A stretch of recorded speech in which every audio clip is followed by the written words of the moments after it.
साथियों, आप लोगों को ये तो मालूम होगा अखबारों के माध्यम से, सोशल मीडिया के माध्यम से, कि 3 दिन पहले केंद्रीय कर्मचारियों का एक बड़ा संगठन और केंद्रीय मंत्री जितेंद्र सिंह के बीच 8वें वेतन आयोग को लेकर या 18 महीने के डीए एरियर को लेकर एक मुलाकात हुई।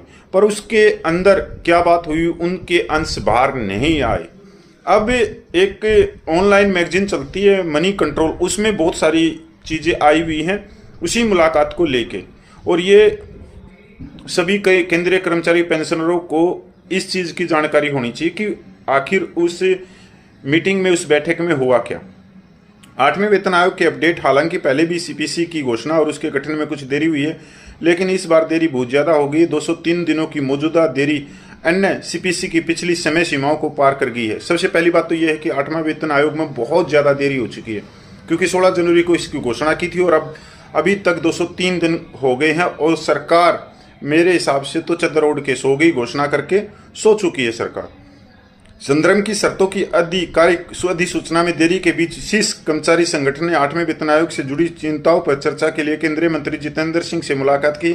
सरकारी कर्मचारी राष्ट्रीय परिसंघ GENC के एक प्रतिनिधिमंडल ने इस सप्ताह की शुरुआत में नई दिल्ली में केंद्रीय राज्य मंत्री स्वतंत्र प्रभार जितेंद्र सिंह से मुलाकात की। संगठन द्वारा उठाए गए प्रमुख मुद्दों में 8वां वेतन आयोग, CGS लाभों का युक्तिकरण और UPS मानदंडों पर स्पष्टता शामिल थी। इस बैठक को जिसे चर्चा से परिचित लोगों ने रचनात्मक बताया, केंद्र सरकार के कर्मचारियों को प्रभावित करने वाले सेवा संबंधी मामलों पर केंद्रित किया गया।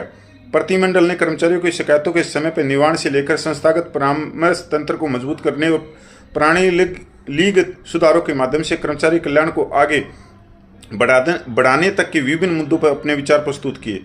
प्रतिनिधि ने केंद्र सरकार स्वास्थ्य योजना में सुधार का सुझाव दिया और कैडर संबंधी मुद्दों पर भी चर्चा की। सरकार के खुलेपन की सराहना करते हुए जनरल इंजीनियरिंग काउंसिल JNC के सदस्यों ने कर्मचारियों चिंताओं के प्रति लगातार संवेदनशील रहने के लिए प्रधानमंत्री नरेंद्र मोदी प्रशासन की सराहना की, और उन्होंने विभिन्न सेवाओं में पदोन्नति के लंबित मामलों में निपटाने के लिए कार्मिक और परीक्षण विभाग के विशेष रूप से, तो आगे पढ़ने की कोई जरूरत नहीं है, मैं एक लाइन को फिर पढ़ के आपको सुना देता हूँ।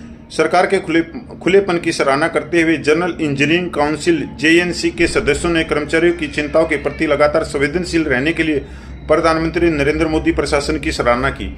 ये समझ में नहीं आ रहा है, ये वहाँ गुलदस्ते लेने जाते हैं या कर्मचारियों के हितों पे बात करने जाते हैं, कर्मचारियों की मांगों के लेके जाते हैं। ये बताओ क्या क्या क्या सराहना कर दी है, कौन सा सरकार ने बेहतरीन काम कर दिया। 8वां वेतन आयोग को 203 दिन हो गए घोषित किए हुए, उसके संदर्भ में शर्तें नहीं लिख रही, 18 महीने का डीए हजम कर गए और ये सराहना करते घूम रहे हैं। इन्हीं को कहते हैं कि कर्मचारियों का तो सबसे ज्यादा नुकसान